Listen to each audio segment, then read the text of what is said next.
Welcome to Rescue Chat Unfiltered. I'm Denise Angus, founder of Mattie's Place Rescue, and now the Rescue Chat Unfiltered podcast. I'm here to bring you forward, insightful conversations about hot topics in the rescue community. Are you ready? Let's get the Rescue Chat started unfiltered.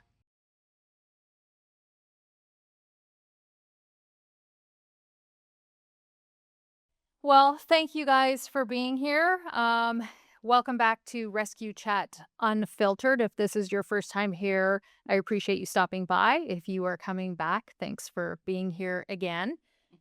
Today we have some pretty important people in the training world. Many may know Maggi Burtt from Tailspin Petworx. Maggie is a positive reinforcement force-free trainer.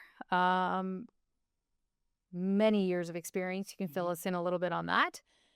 And we have Holly from Grassroots K9, balanced trainer.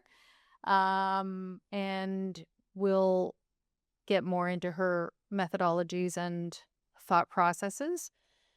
Sara, I was just going to go directly to me. You're not even here today, Sara. And Sara from Traveling Tales K9 is here to sort of fill the gap. I think it's important that we have, rescue conversation, and we want to focus on, obviously the conversation will just be solely organic, but I want to talk about dogs in rescue that come in, and newly adopted dogs, and dogs that go into foster care, and some of the problems and all of the things. So Sara, what is your training belief? I think it's different for every dog. I've had dogs that I've sent to balance trainers. I have dogs that we use nothing but positive reinforcement. It just really depends on the dog and what their need is. I find a lot of my powers that come in either come from a broken background, so I rely more on the balance part of it than I would, because a lot of them don't respond to positive. Not all of them do, but a lot of them do. But majority of mine don't. So I do, depending on the dog, depends on where I'll send them. We'll just say that. Fair. Yeah. And I'm very Lima based, so least intrusive, minimally invasive, least invasive, minimally intrusive. Never know. The other way. Is it really around? The first least invasive, minimally intrusive. Yeah. But then, I'm sort of hypocritical because I draw a hard line on e-collars, which I really want to talk to you about. But then also double hypocritical because, there are some deaf dogs that I've used e-collars on. So I'm just all over the map. And if I forget to ask, I really want everyone's opinion on invisible fences as well, because I have a lot of adopters that use them. No, I don't have adopters. I have a lot of applicants that use them, and I don't adopt to people that have invisible fencing. So I would love to be educated more on it. I have my viewpoint, and I'd love to hear more. Before we sort of jump into it, I do want to acknowledge Amber Remedios, who was supposed to be here today. Pay a little homage to her Mo, who she had for a lifetime that passed away a couple of days ago. So Amber is not here, but I just wanted to mention Mo and mention her, and we're all with her and understand the grieving process. So condolences to her and to Phil on the loss of Mo. Yeah. Okay, so let's start. Why don't we start with you, because you have the most experience. Talk about your experience. Talk about who you are and like all of the things you've done and what your beliefs are and how you got into where you are today. Well, I'm old, so yeah, I've been around a while. I started out working at a vet when I first moved to Toronto. I worked at the front desk. I had a lot of customer service experience. I knew nothing about animals. I learned a whole lot there. I thought I learned stuff about behavior. I didn't, because veterinarians often, it's different now, but knew nothing. And I look at the way we handled dogs back then and I think, holy crap, right? Like it's that. Sorry, the fan is making my eyes water a little. And so I did that for about 8 years. It became incredibly emotionally difficult. Working at a vet clinic is hard, for those of you who've ever done it. And so I went off to be a dog walker, and I dog walked for 15 years. And as I was dog walking, I just kind of collected the dogs that had issues right? Like, I don't know how that happens, but they kind of come to you, right? Yeah, of To the course. rescue, you know Yeah. how that works. And I had to start learning about things. And then I got my own dog who had separation anxiety and reactivity and fear. And she came from a drug seizure. So I had to learn a lot on the spot. Over the years, I started out being kind of balanced. I worked more and more with more fearful dogs. So I went farther and farther away from using punishment. As it is now, I believe that generally you don't have to, right? 99% of the time, you don't have to use punishment. That being said, I also believe that there are going to be times where it's the best decision for the dog. If they need it in order to remain alive or they need it to remain in our home, we have to look at it, but we have to look at what fair punishment is. Right. Because there are aversives and there are aversives. Like, I don't believe in using compulsion to get behavior. So let me just ask you, in a Sure. situation like that, how would you figure out which way you're going to go? Well, you have to give enough time to the positive reinforcement and Mhm. have done a good plan. Right. There are a lot of positive reinforcement trainers and force freeze trainers that aren't good trainers. Right. It's the same way on the other end. Of course, Right? Like, yeah. training is an art and a skill. Yeah. If you've put a couple of months in on a dog and you're having continued problems and all the medical stuff has been ruled out, Mhm. that's a big one. Yeah, of course. Then you can consider adding in punishment for certain Right. things. Right. But I have not had to do that. Okay. I'm just saying, right? Yeah. And I find that for me, a lot of the dogs that I have that I see a lot of them are rescues. I'd say about 85% of them that are really fearful have medical issues that are undiagnosed. Yep. They have musculoskeletal pain that's been missed Mhm. because they're not limping. Right. They're just kind of Yeah, it's kind of like if it's not noticeable to the eye. that sort of Right. thing. Yeah. So I try to rule all that stuff out.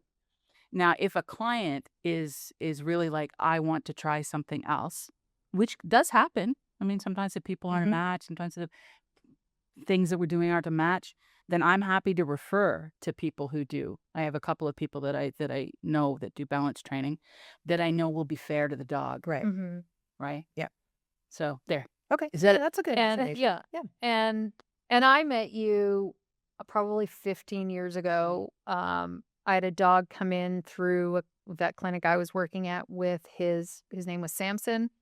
We named him after Dr. Samson. His nose was cut off. He was found in a garbage bin with literally no nose. People. Yeah. And then he had, they really suck. And it wasn't done in the garbage bin. Like, he was cast away in a garbage bin after the trauma. So he lived in the clinic for a few months as we got him better. And then I was working on adoption for him, and he ended up having resource guarding. So that's when I called you in and first met you with positive reinforcement training for Samson. Ultimately, it didn't work, and respectfully, we tried and we tried and we tried, and we just couldn't. So we did move to different aversive sort of things, which ultimately worked for him. So, but that's not a bad I idea. also wasn't as good 15 years Yeah, ago. it was a long time ago. It was a long time ago. We get better as we get going, right? That was not a slight to you, though. That wasn't a slight to you at all. No, I totally get it. And then Holly, so why don't you fill us in on you? I just recently met you. A dog named Max. Holly and some other people were advocating for Max. He's a big 90-pound beast of a problem dog that lived his whole life. He's 2 years old now. He lived his whole life in a shelter system. He went into the first shelter at 6 months old, got transferred to another shelter, and he just has a whole host of problems, including, issues with kids that the shelter saw. So people were advocating for him. Holly stepped up and said, look, I'll give you one of our trainers that he can live with, that he knows. We'll foster him for free. He was on the euthanasia list. He had that Friday, I think. Friday, then Monday, then the following Friday. Yeah, it was kind of kept getting shuffled around. Everyone, even the shelter, was for sure advocating for him, but he was there for almost 2 years, and his time was up because there was just no movement. He was adopted a couple times, returned within a couple days. So Holly stepped up and said, my trainer will take him. We'll foster him forever. I said, this is a dog that's going to be with you for years. And they said, that's fine. He's worth saving. And Max is doing amazing. His adoption profile is on the website. So please, someone adopt Max. But that's how I've just recently met you. I did meet you through Amber, I guess you had said some years So ago. we went last year to what's that? Open Farm. Open Oh, Farm you were event. at the open farm. Yeah, I was there. We were there with I was there. Georgina Animal Shelter. Yeah, I was Right, there with right, the right. animal shelter. We were there because there was another dog that was, Yep. had been sitting in the shelter for a couple of years. That's right. And I invited them to the event to get Yeah. him some more exposure, which he ultimately got adopted, you were saying, which is Yeah, awesome. he did. That's Yeah. really good. So I ended up doing some follow through with them, and they're pretty committed. And like dogs like that need someone who's committed to and understanding like the breakdown of like how to rehab these dogs, because it's going to be different from a shelter to a home. Right. But yeah, I remember because I had come up to you. I knew Maddie's place from Amber because that's who she was fostering from, and I had walked up to you and I said, I really love your posts because that was a big thing for me. Like a lot of rescues don't like, they kind of like, I don't want to say misrepresent, but they're The not. dog shouldn't be with Yeah. children sugarcoat. because the dog has Yes. a bit of child, Yeah, or yeah. the dog is dog selective because Yeah, the dog killed another dog. Like, Yeah, let's yeah, just yeah, call it what yeah. it is. Like, Exactly. it is what it So is. that was like Agreed. a big thing, and I had like stalked Maddie's place for a while because I was like, this is like I love this rescue just for the simple fact their posts are so like real. You know what I mean? I appreciate that. So yeah, and then I Grassroots K9, I started there. I've had my own location for 5 years. So you're Grassroots K9 Georgina. Yes. Georgina. Okay. Georgina, GTA, and now Durham. Oh, We have Oh, that's a good. pretty good solid team behind us. We have some in the US as well. I started apprenticing under Mike Nesbitt, so you knew, and I worked with him, and what got me into it was rescue. I was working for a big corporation, and I just remember telling my husband, like, I really want to do something different. Like, we have 2 dogs, but like maybe we could do something just like, foster some dogs and go from there. And we got in with a rescue. And a lot of challenges that were happening was the rescue's like good with people, good with dogs. Dog fight would break out, and I'm like, what's happening? Yeah. So I was getting a lot of behavioral cases, and I'm like, it's not that I was like gatekeeping the dog, but I'm like, I don't think that that's the right fit for this family, that sort of thing. And I started reaching out to a bunch of trainers, and then that got me with Grassroots K9. And behavior really is what anchored me, just like changing behavior, which we were talking about this earlier. It's really addictive in a way, just like being able to kind of see like the progress and the changes in the dogs. And so, yeah, that's how I got into this. And then, when it comes to like the balance side of things, I'm not married to like one particular method. Positive reinforcement is generally how we start anyways, because you're always, building behaviors, and there's always that positive that goes with those. But most of the dogs that come into like my care have sent people to the hospital, mauled, sent other dogs to emergency. So we're like almost like the last stop for a dog generally. Sure. Right. Yeah. So that's what the method is, the dog determines what that is. Really, Always. at the end of the day. I love that. You work with the Because I dog agree that's with in that front too. of you. Yeah. And you work with the client that's in front of Yeah. you. Yeah. And sometimes those conflict. Yeah. And you have to kind of play with it. And you guys probably see it a lot, like sensitive owners, sensitive, rescues that, may not agree with certain things, Oh, yeah. especially in the balance aspect of Yeah. things. Because Yeah. even when I started, no one's completely educated when you start rescue, Mhm. right? No. So I started almost 10 years ago, and I thought everything had to be one way. Yeah. And then I started taking the Mastiffs and the Bullies and the Americans, and I learned very quickly that it's not the same for every dog. But I can see it just with owners, even when I'm talking to them, if they've adopted a puppy, say, and they call me a year later and they're like, it's biting. And I'm like, well, what have you done? And then you'll say, okay, well, Nothing. yeah, They've done nothing. it's usually nothing. Yeah. But they will say, like, okay, if you give a suggestion, like, well, maybe this trainer might be more ideal. And then they're like, they hear prong, and then you're the worst person in the world. How could you do that? It's so insensitive. You're hurting the dog. So you guys especially you must get a little bit of pushback Yeah. from certain people. Yeah. Do you find that kind of difficult when you're? No, not really. Like, it's education. Yeah. Like, at the end of the day, if I can't explain why I'm using it Yeah. and like the purpose of it, Yeah. then I shouldn't be applying it to the dog. Yeah. But there's also a lot of Yeah. trainers that I find, because I'm a big, you adopt from me, you go to professional training. Yeah. I make Mhm. recommendations to trainers, but you go wherever you want. You do Yeah. your homework, Yeah. but you must go to training. It's not in the contract, but all my adopters go to training. Yeah. But I also get feedback where someone goes to a trainer and they have, a 6-month-old puppy that doesn't have great leash skills that suddenly is wearing a prong. And I tell my adopters now, advocate for your dog. Like, Yeah. Yeah. a puppy shouldn't wear a prong. Yeah. No. And you are just being lazy and you're getting the results that you want and a dog walking on leash well, Mhm. but it's because you're punishing the dog. Do the Exactly. work, do Yeah. the leash training, and Yeah. get that started. We also have to look at, like, are the expectations of the owners or the adopters reasonable? Yeah. Right. Realistic. Like a 6-month-old dog, their brains are on vacation till Yeah. you're 2, Yeah.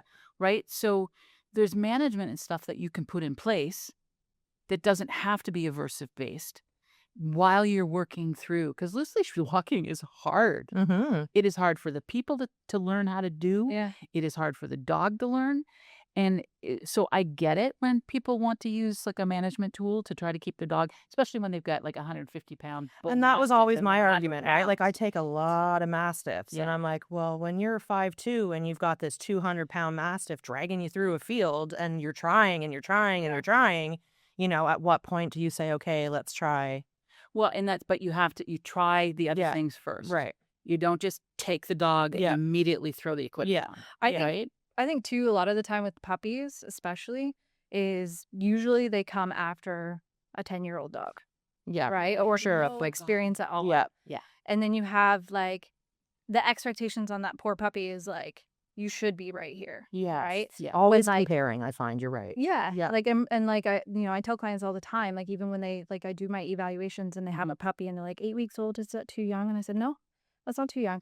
The idea is like shaping behaviors, Mhm. right? And getting those behaviors reinforced a lot of the time. Like, and puppies, they need like 3 to 5 minutes a second. Yeah. Yeah, sure. You prepare them like So you go, at hey, the same time. let's put a leash on you Yeah. and let's walk around the block. Yeah. And then wonder why the puppy's pulling, at Like- 6 months old, it's choking itself on a flat collar or Yeah. pulling itself on a harness. What Right? always makes me laugh is the people walking down the street with their puppy. Oh, they're not even walking. They're running down the street because the puppy's running. They're like, la, la, la. Yeah. And I'm like, oh, God, you're just teaching the puppy to To run. pull. What are you Yeah. doing? Yeah. But it's quite cute, Yeah. except that puppy's going to get big. And then, Yeah. right? That's not so cute It anymore. is about Yeah. preparing the Yeah. people to understand that you need to give basics to Yeah. start. Mm-hmm. And people need to understand that puppy biting is not a trainable thing. It's a phase. Oh, preach it, because Right? this is something I Okay, let's hear not go there just yet, because I constantly. want to go there. Yeah. Okay, we'll go Like there. puppy Yeah. mouthing is a Yes. really big thing, and versus biting and Yes. all of the Yes. things. But I want to kind of reverse the conversation and start with a really hard topic that I want your opinions on. We spoke about this in a couple of the podcasts, and it's such a shaming thing to speak about, but we need to start speaking about it more, and that's behavioral euthanasia. Mhm. And it happens a lot, and there comes a point where decisions have to be made. So I've asked this question, and it's hard to get an answer on when and at what point do you Mhm. behavioral euthanize, because I think every case is different. But talk to me about what you think and what your sort of your line in the Yeah, sand like, where's is your on cutoff when line? Yeah. it's time that you would say to your client, we've exhausted everything, it's time. Well, if you actually have exhausted everything, Yeah. it could be time. I think a lot of it depends on quality of life for the dog, quality of life for the people involved, Mhm. right? Like if you can't manage your dog Mhm. for the 15 years or whatever that you're going to have them Yeah. safely, that's a problem. I think behavior euthanasia, absolutely, we should be talking about. Yeah. And I honestly think that there are some dogs that they get adopted out in the world that should not be leaving the Mhm. shelter. I agree. Yep. Like it's like that is not a safe animal. It's Mhm. not as safe to other animals. It's not safe to people. It's not safe to children. That's a big no. Yep. Right. I think we should try when you have a dog that you're pretty sure has, like Max, you guys, Yeah, and right? I That said has to them, stuff that is Yeah. worthwhile. but I said to them, if this doesn't work, we behavioral euthanize. Yeah. And I said, I will make that decision. And I said it to the shelter too. I'll take him, but behavioral euthanasia is not off the table. If he's a liability, unfortunately, we're going there. So, you know, And I feel like that works into it. Like liability is a huge thing, is right? huge. It's And it's- easy to go to a trainer, but if you're not doing what the trainer said, like again, it's not fair for the dog, but at the same time, like that dog can't be a risk just out. You can't be 100% all the time. I tell clients that all the time. I have these hard conversations. Management fails. Yeah. Management fails. And it's good to hear that from trainers Yeah. because I feel like a lot of people don't get that. And then they hear behavioral euthanasia and they're like, you didn't try hard enough. Yeah. It's like, You know? oh no. And I mean, even sometimes it's a case of not even aggression. Mm-hmm. It's a case the dog is so fearful Yeah. or so anxious that their world is this big. Mhm. Yeah. Right. And you try all sorts of things. You try behavior training, you try medication, and their world remains that big. And then it's like, is that a life? Mm-mm. Like, we have to really look at what quality of life we're Yeah. looking at. There are going to be some dogs that are going to be having issues that need to be restricted to a certain point. Sure. Don't take them to the dog park. That's fine. Yeah. Right. But dogs who cannot leave their home, Mm-hmm. that's a problem. Yeah. And I think that we should be looking at, is the dog actually enjoying something Yeah. in those Is there lives? joy in there? Just like with people, we have Yeah. to have quality of life. Mhm. So, but it's tough. Like I've had a couple of cases through rescues that I've worked with that the dogs were off. And again, that's an instinct thing, right? After doing it for years and years and Yeah. years, it's just like this dog, it bit the foster.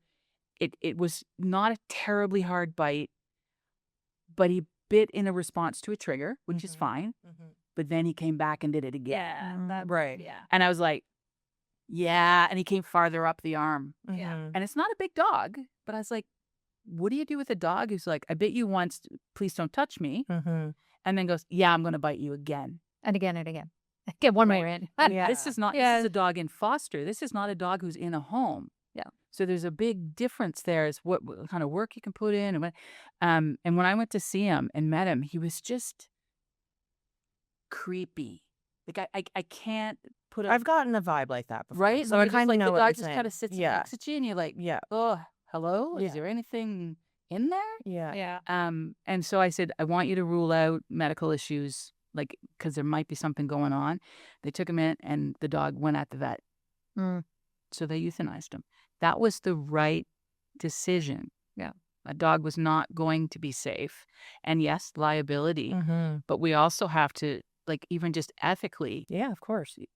what if they really hurt somebody? Yeah. Like, Yeah. what if somebody takes this little dog home and it kills their cat right off the top? Not to say that people should have their cats and their dogs together.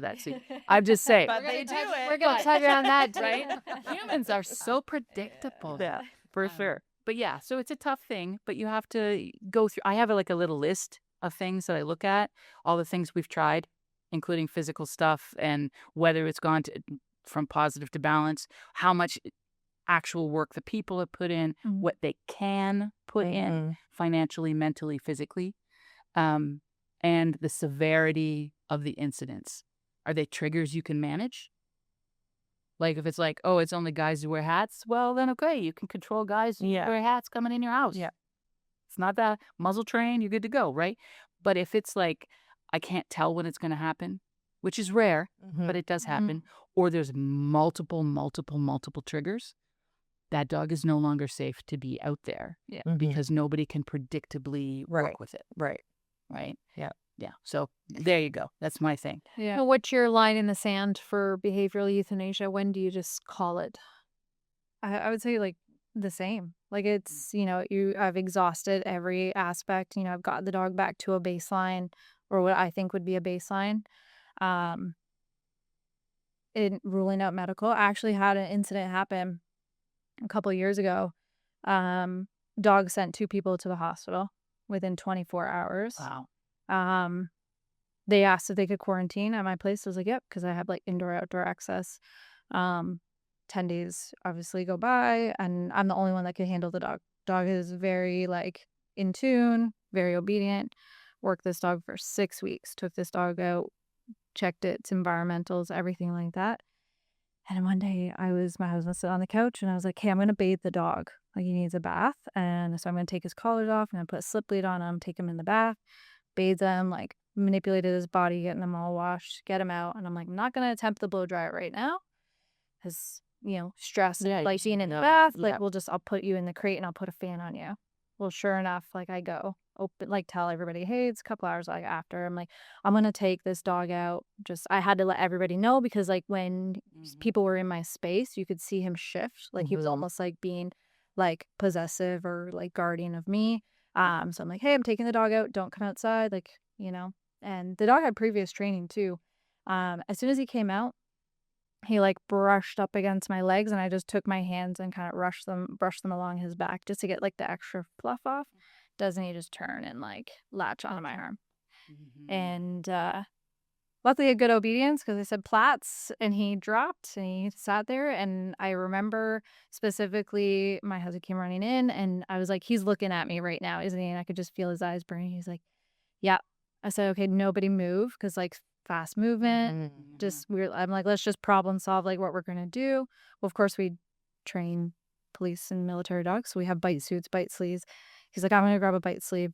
Sure enough, dog turns around. I yell plats again. He's facing my husband. And then I just turn around. I open the kennel door and I said, kennel. I went right into the kennel. And just for people that don't know, plats is just a command to to draw down, and to stop for down. Yeah. And I just remember thinking this dog lives with kids. Oh, yeah. Oh my gosh. And the owner had seen some of the aggression, but like was like, oh, it's fine with me. My kids can walk him. I was like, I just wouldn't do that. You know what I mean? Like they're like, what was the reason? There was no reason behind, aside from that you could see. potentially, because I was like, maybe it's idiopathic. But then I was like, maybe he has something wrong with his hind end because where my hand went. But the severity of what happened was like, it's too risky. Yeah. And so it's hard. Like it was hard for me to make that call, and I get pretty emotional making those calls. But you have to think that dog's quality of life too, Yeah.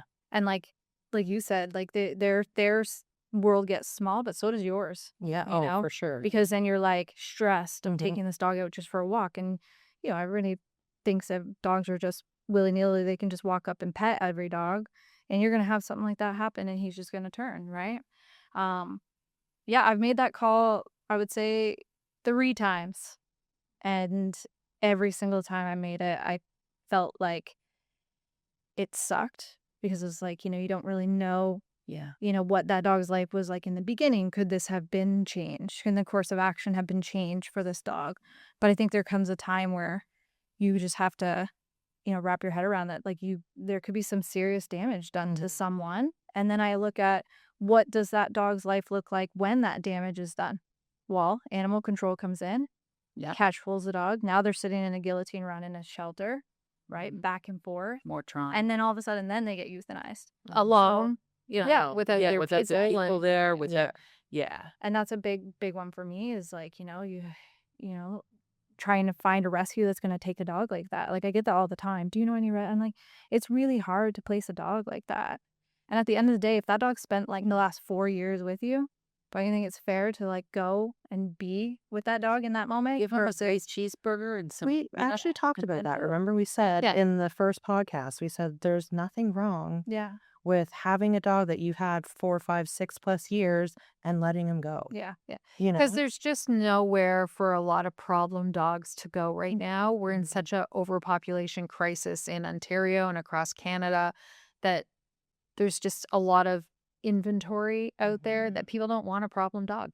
During COVID, all my behavioral dogs were adopted and everyone put the work in, and these dogs were all successful, but people don't have that right now. They don't have to because there's a lot of good dogs out there. And I honestly, go ahead. I was gonna say, Who wants a dog who has serious behavior? well, sometimes me, there's people. I love that. I had 2 bulldogs that are the best. Sometimes.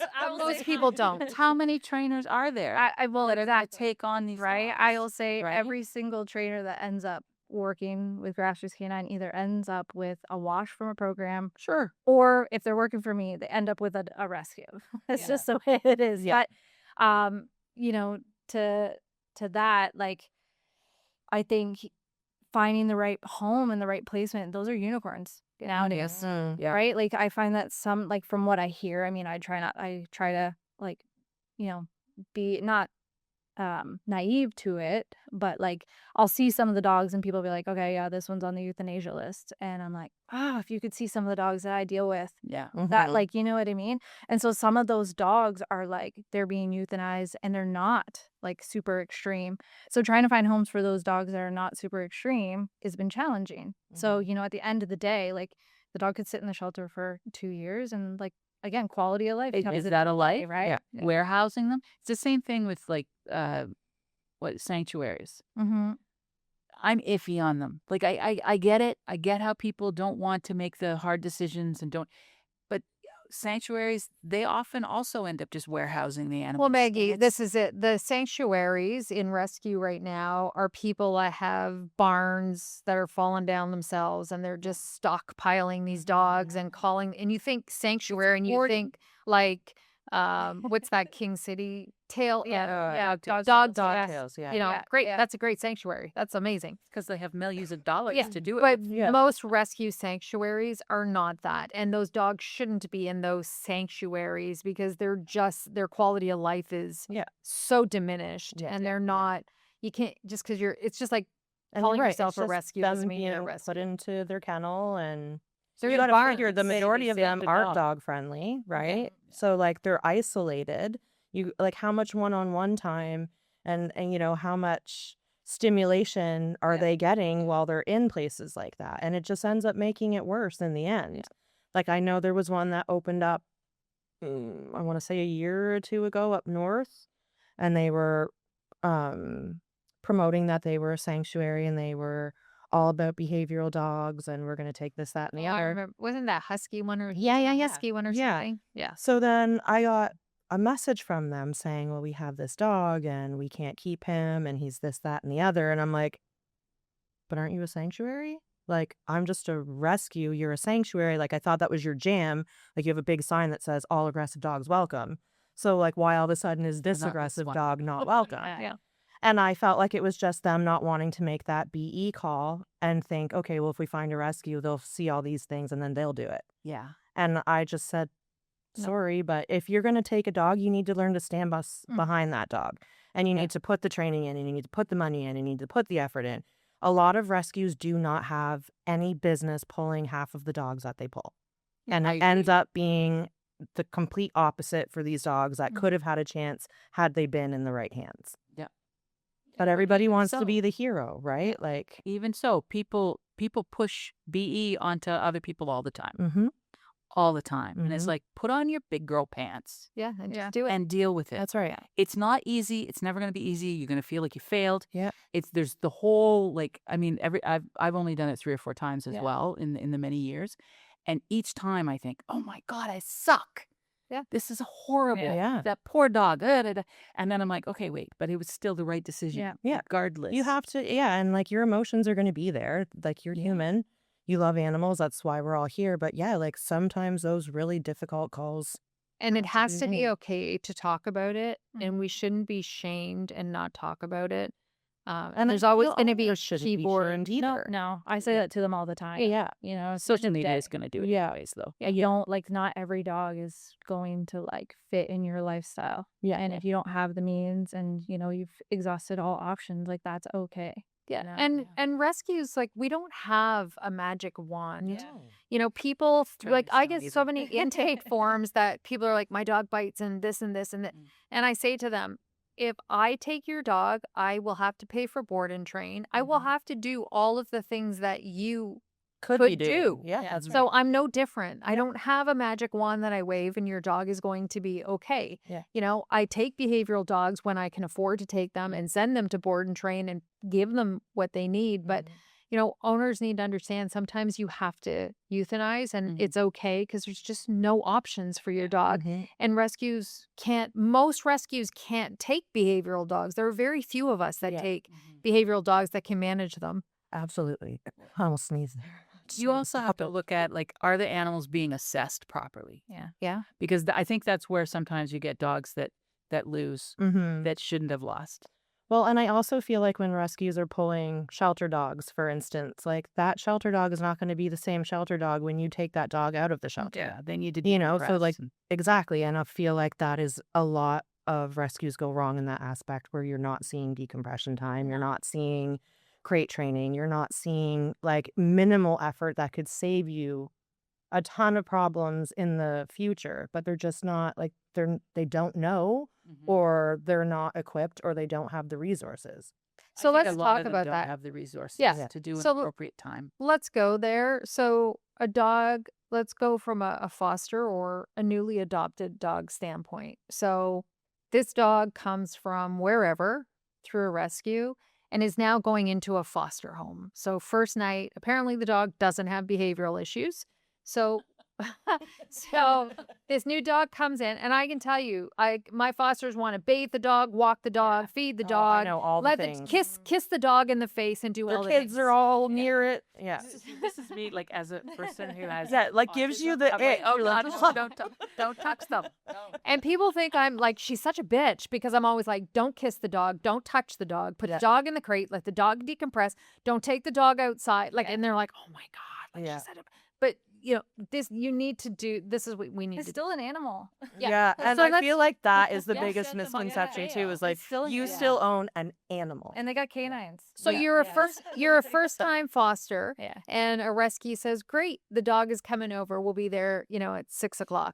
So what's your recommendation? And what does the first night and the first week of a new foster dog coming home that we believe doesn't have behavioral issues, because that's a whole other situation. Mhm. But what does that look like for that dog and those people? What do we do? Yeah. Well, funny enough, this is something that I implement a lot of the shelters I work with. I do like a do's and don't list when they adopt the dog. First things first is crate. Crate is your best friend Mhm. because you don't know the dog. And it's also like really overwhelming, right? Hand feeding, leash on all the time, or Mhm. just a drag line, just something that like people will be like, oh, all of a sudden, the dog's been there for a week and they'll call and they'll be like, well, it's growling when I try to get off the couch. Okay. Do you have a That's leash what on? the leash is for. Do you have a Yeah. no. Okay, Yeah, well then we're put gonna a create leash more on it. conflict coming in, reaching for the dog's collar, and now the dog has a bite on your hand because it doesn't know you. Yeah. So there's a lot of steps, and I think people just like get into this mentality of like, oh, I rescued it from the shelter, like its life was crap before, now it's getting all of this. And I have these conversations because I do volunteer a lot doing like a go home prep. Like when they come to the shelter, I'll sit with them for an hour and I'll be like, these are the things you can do. These are like Bible. Like you need to like do this for at least 2 weeks. Yeah. Right. Build a relationship for the dog. And I can tell you from my assessment in the shelter, or taking the dog to my home and assessing it, this is what that dog needs. It's not very comfortable with new people, but the moment you just respect that space, the dog's like, hey, can I sit with you? Yeah. Exactly. Yeah. And it's like Exactly it. people rush that process, Yeah. and that's where With it- the best it- intentions. Yeah, They have the absolutely. best For intentions. sure. I love dogs. I want to help the dog. He Yeah. needs love. He's missed all the. And it's like, yes, and he does not want your face in his face. Yeah. Like, give the dog a break. Yeah. It's so hard for people to control themselves. Yes. Right? It's control. And I was talking earlier of getting decals made for T-shirts and Yeah. stuff. Yeah. One of them says, if it's not a joyful yes, it's a no. Yeah. Because we need to look at the dog, and if the dog is like, Yeah. it's like, okay, Yeah. I'm gonna leave you over Yeah. there, right? Like, and same thing, crate, quiet room. If you have other pets or kids, That's a big one. they do not have to interact at all. Yeah. Right? They need to get used to each other. Like even dogs that come and board with me, like do a small Yeah. amount of boarding because I live in an apartment. The dog comes in and goes in a crate. My dog is loose for a while, so they get to sniff each other if they want to. Then my dog goes in their crate, and the other dog comes out Yep. and Yeah. gets to wander around. Yep. And if they look like they're going to be comfortable, maybe Yep. I'll let them out to talk to Mhm. each other. Yeah. Yeah. But again, these are client dogs, not. And you also would have control over your Yeah. And I know what I'm looking at. Yeah. Exactly. Right? It's like, Yeah. oh, you're looking Yeah. a little tense. Let's, Yeah. Yeah. move that over. Yeah. But it's true. People, they're like, oh my God, he didn't eat. I get that 99% of the time. literally they almost don't every eat dog the that first comes day or in. two. Yeah. Sometimes they don't pee for They don't 24 pee hours. for a few The days. dog They hasn't don't- pooed in 3 days. I'm like, he will. Don't worry. He just doesn't feel safe I doing do it have yet. problems going to the bathroom in public washrooms. Right? And they're like, oh, I took him on a walk. We're out in the middle of this open space and there's all these cars and stuff. And you Yeah. expect your dog to have a dump. It's not Yeah. going to happen. I also find when you say the word crate, people just are like, Yeah. and they're like, but you just took them out of a shelter. Why would you do that? And you it's explain to them, you're like, boundaries, decompression, a safe place for them to feel comfortable. Yeah. Somewhere to put them if you need to without it being a bad place for them to go. You know what I mean? Like, I don't want separation anxiety barreling through because you've got your dog with you 24/7 and you're setting him up to fail. Yeah. Yeah. And people don't like to hear that, especially like I'm like you with the whole leash thing. Like my dogs have to be leashed for 2 weeks while they're in a new home. If it's a dog, especially that's not a puppy, that dog needs to be leashed at all times. And I've caught them sending me cute pictures. Where's And I'm the like, where's the leash? Like literally the first thing that comes, where's the leash? Did you set up the crate? And What do you mean? and then you're like, oh, well, we're just in the house, so it doesn't matter. What if that dog's a flight risk? How are you going to stop it? Especially if that dog's a You need that leash. right? Like, but they just, I find there are a lot of people that want to push back that first week on the things that are the most important. But that's where behavior like builds. Exactly. Because now the dog's learning what it can do within that That's right. environment. Yeah. Whereas you can just right off the hop, the moment they cross that threshold, you're setting the boundaries and the Yeah. structure and not Yeah. having to go right to punishment all the time because you've limited Yes. access to do those things. And I feel like Exactly, people right? don't. Management is key. Yeah. Exactly. They don't give it the time. They don't give it the responsibility is not there to be like, I'm going to put them on a schedule and make sure that I'm doing A, B, C, and D. It's usually just, I got a new dog and I'm taking it here and it's going for ice cream. We're going to the pet store. So a dog Okay. comes into your home, we're going to make sure we have a crate set up and Yeah. a crate that's big enough for a dog to stand up, turn around, Yep. lie on its side with its feet kind Yep. of stretched out and be comfortable, not a little tiny squishy crate. Yeah. We're going to hand feed. That was a Yeah. great point to That bring was a up. great point. Hand feeding just builds such an incredible bond and you're I that don't life do source. hand feeding. You don't? Okay, so let's ask We why. can talk a little bit, but Yeah, let's talk about it. Now because it's good I time. honestly, I don't really get why it's a thing. And because I work with so many fearful dogs, my concern is that if the dog is super food motivated, because some are, Yeah. that they are coming closer to you than they want to Yes. too soon. Right. So we have to be really careful Mhm. when we say, like, it's not like hand feeding doesn't sure. work. Yeah. Yeah. But we have to be careful we're not actually coercing the dog to Oh, interact. absolutely. Right. So I just want to clarify that. It's that could so be that's for aversive to the dog for sure. Absolutely. Right. So in that case, Yeah. though, where I would say like being the gatekeeper of that item, Yeah. that resource Yeah. is, maybe throwing food, right? Like food is coming from dispensed from you. absolutely Right. here. Right. I'm just, So I'm hand here. yeah, boom, here's some hand cookies. feeding or just like some type of engagement work and Mhm. having Yeah. the dog actually work for a resource, right? Mhm. Like people forget like dogs were bred to do something, right? And Yeah. we now go, hey, you don't have to. That's it. Here's a bowl. It's just that Yeah, people, exactly. when you say hand feeding, they literally for sure. think, I'm going to sit here with a bowl of food and do this. Yeah. And I'm like, Yeah. yeah, that's, No. what is that? And Yeah. there's some classical conditioning, obviously, it's going to happen, but it's just use the food. Yes. Probably should be a Right. little bit more clear on that. Or just again toss it. Like I do a lot of, again, with fearful dogs, treat and retreat type of stuff, right? Throw the food away, dog gets to go get it so they don't feel they have to come Yeah. closer. And the more you do that, they start coming closer and closer. Yeah. Yes. And then you feed them, trying to and get then to the reward a lot quicker. right? It's just, you just have to be, again, the dog in front of you, but we have to be clear with the humans because that is like a big round, like hand feed. Yeah. Sure. Could be Mhm. 12 million different things. Yeah. Mhm. So Sure. based Continue. based on the dog. So Yes. hand feeding for certain dogs, come and get here. Let's Yeah. build this relationship. Or I'm going to throw it to you. I'm still your human food dispenser. Yeah. It's coming from me. I'm your life source. We're going to build something from a distance without making you feel uncomfortable. So working towards that. A leash on, unless the dog is crated or you don't have eyes on, because Yeah. there are risks to dogs, Sure. getting hung up or Yeah, of course. stuff. Yeah.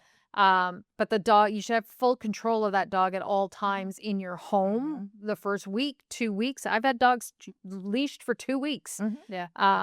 So that if you need to move that dog, you're just taking the leash and moving the dog. You're not touching a dog or grabbing a collar or any point. Especially when I know that dog's a flight risk. Yeah, Especially and a yeah, flight if it's bouncing out the door and Mhm. you got an opportunity to step on that Because leash. guess what? That on the way dog's out. running way faster than you are. Yeah. So if you can't get to that leash And you And don't if have you your try to relationship grab yet. them, and you don't have a relationship, it's yeah, gone. you don't know. And like, what if it's reactive to other animals? What if it's reactive? Like, you don't want something like that out running around with the potential to get at anybody. Yeah. So I always say to people, as much as you may not like it and you're tripping over it, Right. in the end, it's saving the dog, it's saving you.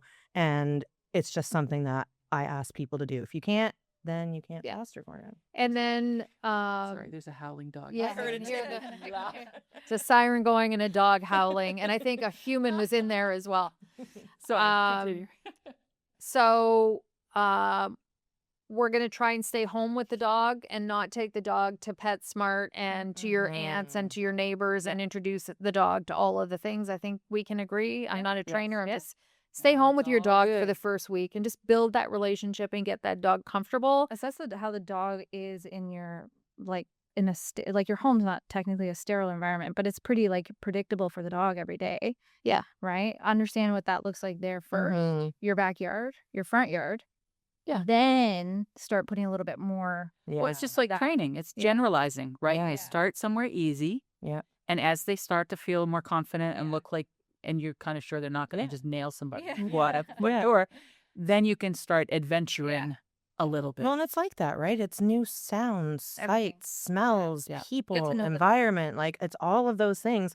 And I feel like rescues even slack when it comes to that. You see them bringing dogs in from here, there, everywhere, popping them into the pet store the next day after they arrive for an adoption event, or flying in and going right into their new home with no one there to be like, you know? And they don't have any relationship. Yeah. There's no relationship with the foster or the adopter or whoever yet. There's none yet. Yeah. Mhm. And when you take an animal or even like a child, it's the same thing, Yeah. who's young and has had trauma or whatever, and you just throw them into the world and they don't know you can be trusted, Mm-hmm. you're throwing them into the deep end. Yep. And it's unfair. Yep. Right? It's not cool. And you're not going to get the behavior you want. Yeah. Like when I work with my fearful dogs and my fearful dog clients, this is what we were talking about earlier in the hallway, is they need to learn to see the dog, and the dog needs to learn to trust that I got your back. Yeah, I got you. Mhm. Whatever. If that means I have to remove you, that's fine. Mhm. Or if that means you want to go closer and I can still keep you safe, that's fine too. Mhm. But the dog needs to know that you're not going to, put them on Santa's lap Yeah, exactly. and make you cry. Yeah. Yeah. And I I feel say like with there's kids and I- too much expectation in that regard. It's Way just like too they much. expect it to just be rock solid, good to go. Let's And live sometimes life. you'll get a dog that has good genetics and you can do all of those things with. Yeah. But assess the dog first. right? Exactly. Just assess it. Exactly. Exactly. And those dogs nowadays, Yeah. they're the unicorns. Yeah. The ones who are super solid. Like I'm even seeing dogs of breeds that are traditionally really solid, like labs and goldens, Mm-hmm. that are not. Yeah. Right? Yeah. They're spooky. Yeah. And they're resource guardy and they're aggressive. And I'm like, what? But it's breeding And I do want to say, like, I don't want to just say all rescue dogs are bad, because I hear that all the time. Oh, we're buying a dog because rescue dogs are problematic. There are an equal amount of problematic yeah, dogs for from sure. breeders as there Absolutely. are from Yep. rescues. Yep. We just have rescue experience, and it's Rescue Chat Unfiltered, and we talk about rescue dogs. But I have an intake form full of dogs that were bought from breeders and reputable breeders. Mhm. Also, the reputable majority of my breeders. dogs are from breeders. That have problems, Mhm. so it's not Yeah. Mm, Like well, my 'cause Mastiffs, my genetics are not Corsos, like everything. all of Right. those. Right. Genetics help. Yep. But they're not everything. Yeah. And that's people. I work with a dog right now, lovely little fearful doodly thing. And she just didn't have appropriate socialization. Mhm. There's probably a little bit of genetics there Yeah. because, not all doodle breeders are great. Yeah. Not all are awful. Yeah. But not all are great. Yeah. But it was more the fact that the socialization period was completely missed. So let's jump into that, because that's a great point. What I struggle with right now is we have distemper and parvo and Mhm. some lepto, but distemper and parvo outbreaks are happening in Ontario. Yeah. Especially parvo is Yeah. crazy in Toronto right now. Yeah. When I have puppies come in, my rule is no paws on the ground outside of the home Same. Yeah. until they're fully vaccinated.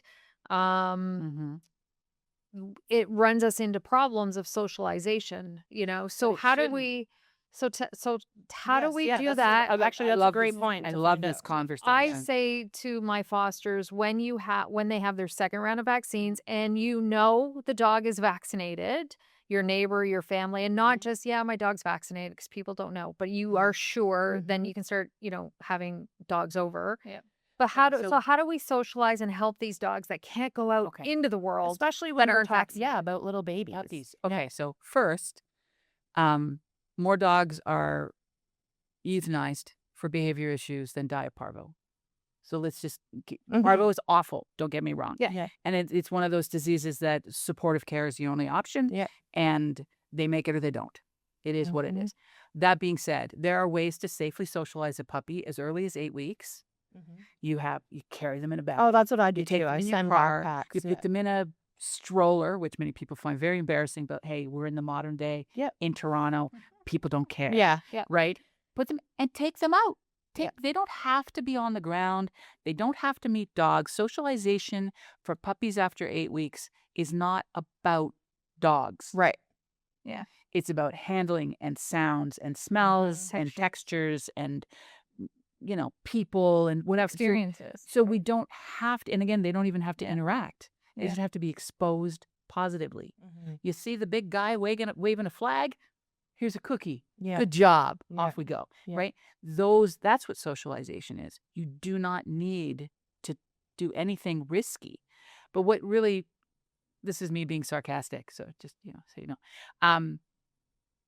If you walk into your house, you have a puppy, and you walk into your house and you haven't taken your shoes off, you can be bringing parvo in your house. Yeah, Oh, of course. Yeah. So we don't have to be anal about it. We have to be careful. Right. Yeah.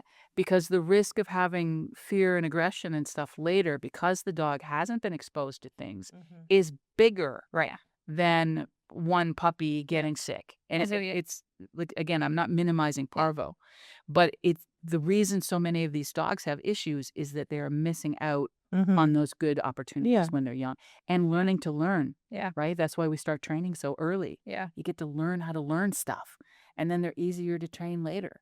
Yeah. And so what? Little No, sweet. and that's fair. That's fair.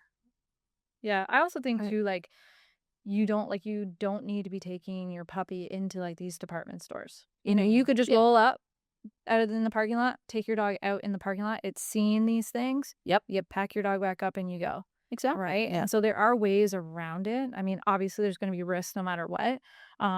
But yeah, that's the thing. And like there is also too, like that window is 8 to 16 to 18 weeks. Right. It's short. So Yeah. it like you can makeshift some stuff at home, cardboard boxes, different textures for the dog to climb on, encouraging, playing fireworks Little or, things. doing all that stuff within the home. But yeah, like taking dogs outside. I mean, again, coming back to like the litters that we like sell, like we have to do all those things is really critical for them. Yeah. Is just being like mindful of where you're taking them. You're not taking them out at 9 weeks old to Home Depot. You're taking them maybe to Home Depot parking lot and then you're putting them back in the car. Exactly. Keep it short Yeah. and sweet, just like training sessions. Yeah. And so that they don't get overwhelmed. Yeah. Because that actually is the opposite problem where you're giving bad socialization. I actually So had what to do do we- that. I had to buy 2 bags and a buggy because I had a litter of husky puppies a few years ago. And we all know how husky puppies are, right? And they were just pissed. Like they wanted out. So I was like, what am I going to do? And I sent them to my fosters and they took them to their kids' soccer games, had them in the little backpack. They just stood and watched and, scoot around the block in your stroller. I don't care if I look crazy. Like, That's what I do. but they love Slowly I it. use. They love it. So what is a puppy training schedule? What does that look like? When should we start? When should we do classes? Should we do classes? Should we do one-on-one? When do we really get into we're probably on the training? same page with I this, think though. we're probably here. Yeah, probably. But we might be teaching different things. For sure. Right. Well, 'Cause no, I don't think so. But again, it depends on if Yeah. you're doing like working dog stuff is slightly different We're not going to do Than work on puppy distance stuff. because No, that's but all I'm just saying. So like I like with dogs. yeah, with puppies in general, like I don't put any like type of pressure on a puppy Yeah. till 6 months old. So like They get they get babies. to enjoy their life Yeah. for the first 6 months. Yeah.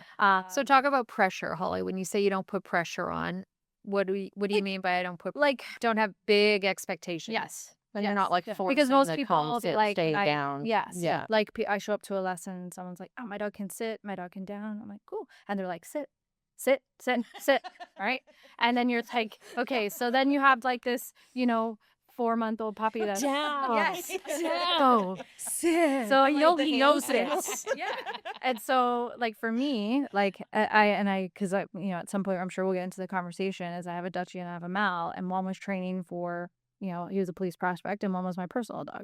So I took 2 different training approaches. My personal dog, every time I just went out for like a pee, he was on a leash, and I just would take his food in my pockets, let him go to the bathroom, and I'd lure him into a heel and do that a couple times, and then just let him like go sniff, do all those things. Exactly. But I think like I said earlier is that there's so much expectation on such young dogs, and I think our focus should always be like confidence and resilience, like going and learning, climbing up stairs, like hearing noises, and like focus on those things, not the obedience side of things. Because Exactly. sometimes what happens is people get these puppies, they think they know it down, they think they know a sit, and then they take them to the store and they're expecting them to hold it down in an aisle with people walking by, and then you're applying corrections, and then we have a young dog and now we're applying corrections, and the dog's world just goes, I don't like this. This is not very comfortable. Exactly. So I think it's like fair. primary for puppies for me is always confidence, confidence, confidence. And you're not going to get that because, again, not every puppy in the litter is going to be a rock star. Some are going to need a little bit more support. help, and some are just naturally going to be able to do it. But my priority is always shaping and confidence. I don't name anything at all. And I try to teach clients to do that. Like, hey, there's no pressure. Because the moment you start naming something, there's accountability to that. Yeah. Don't put any accountability. Just That's a direct. good point, actually. I hadn't really thought about it that way, but it is true, and that's why you get the people who go sit, sit, sit, sit. Yeah. It's like, oh my God, just stop. And once is enough, and if you're not getting it, it means they don't know it well enough. Right. Yeah. Back up. Yeah. Right. Again, the pressure, the amount of pressure that's put on these puppies. When I teach puppies, like again, I use pet dogs mostly. I teach them to go to the mat. I teach them to look like a positive interrupter, and that could be as simple as when.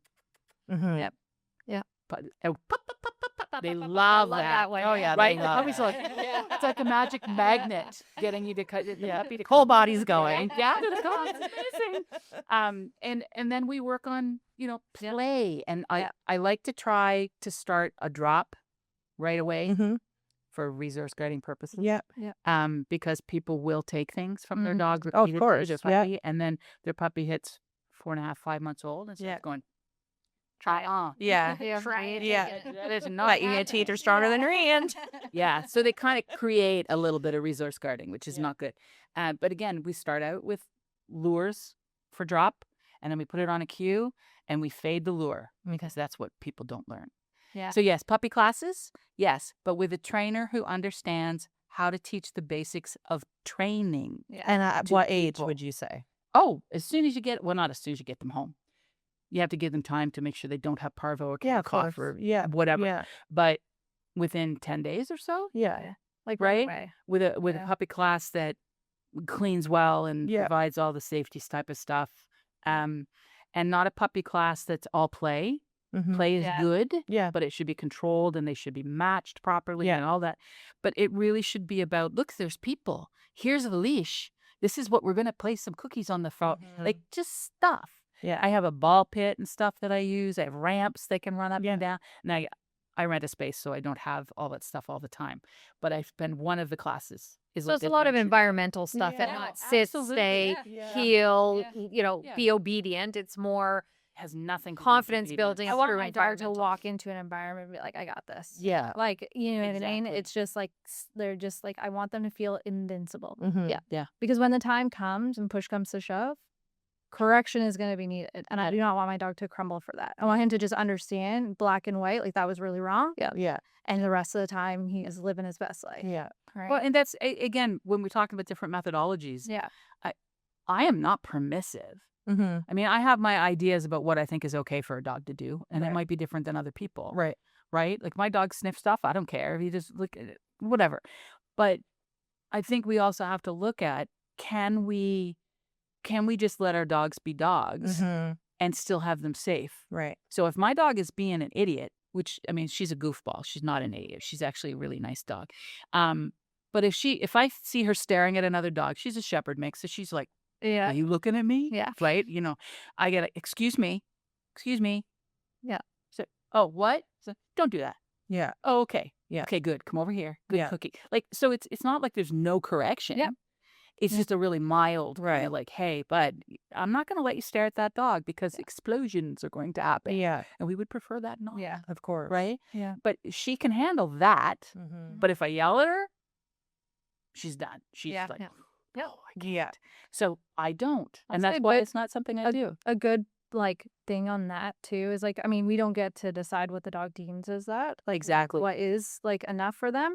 But I do find is because you don't use it all the time, that you Mhm. can go to a stern no and the dog's like, Yeah. you know what Yeah, I mean? maybe It's I like- should same never as do with, that like, again. Raising my kids, Yeah. I just wasn't a yeller, but I'll tell you, when I raised my voice, That's the same as me. they were like, That's exactly shit. the same as me. I don't yell, but they know, like, when I'm stern, they're like, oh, Yeah, she's she's gonna now. lose her mind. Minutes ago, when I was a dog walker, I was at Cherry Beach, and I had my first dog, Cracker, and from the crack house, because Cracker, that's the best. And I had a Samoyed, a boy Samoyed teenage dog. Oh my God, they're such awful. Oh, I loved him so much. They heard like a scuffle happening on the other side of the park, and they both took off. Mm-hmm. And I was like, oh no, right? Because teenage dogs, I'm in, right? Yeah. They're like 18-year-olds. They just want to fight with everybody all the time. So they started, and out of my face came, you get back here. Now. Right? This big girl, big chest, big voice. And they just turned on a dime Yeah. and came back. And I had never done that before, but they were like, oh yeah, okay, that's a really bad idea. I'm not going to do that. When they came, they got rewarded. Yeah. Because Because they they came. came. That's right. But I was like, hell no, you're not going to do that. I also find people don't know when to reward. I think that's a really big issue with some people who have adopted. They just feel like a treat is a treat is a treat is a treat. Like, I shouldn't have to use food. yeah. Or they're not getting them to do anything Yeah. for their treat. It's just like free. Like you just get free treats whenever I you don't want have a to. problem with free treats. See, I have one dog that I can free treat and I have one dog that I can't. And so I have a bulldog that nobody wanted, so I kept her. And she's fear reactive, she has stranger danger. Mm-hmm.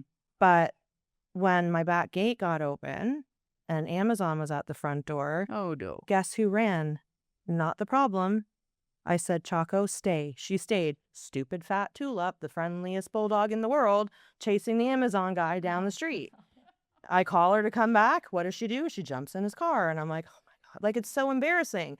But like, I'm happy it's her and not the other one. But it's just like, it's like Choco knows, like, I can't be out here. She know, like, I've said so many, like, she has her boundaries. Cookies though.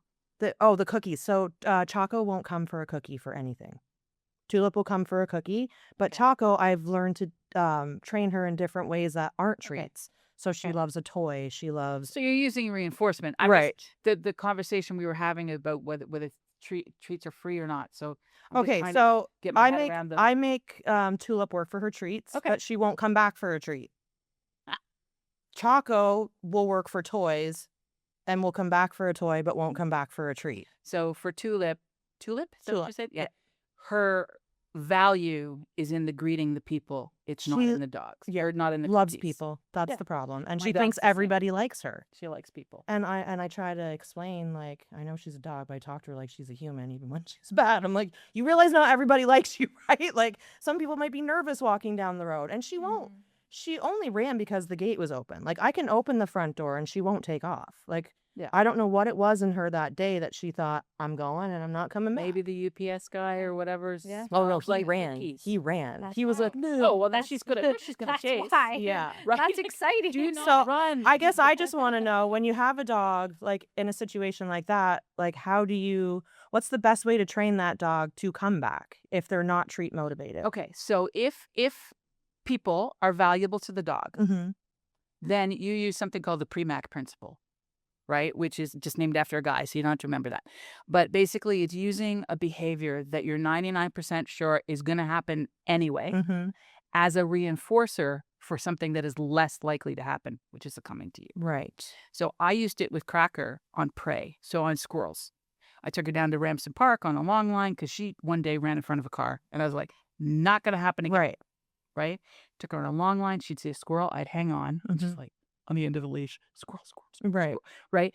And eventually she turned and looked at me. And when she looked at me, I was like, yes, get it.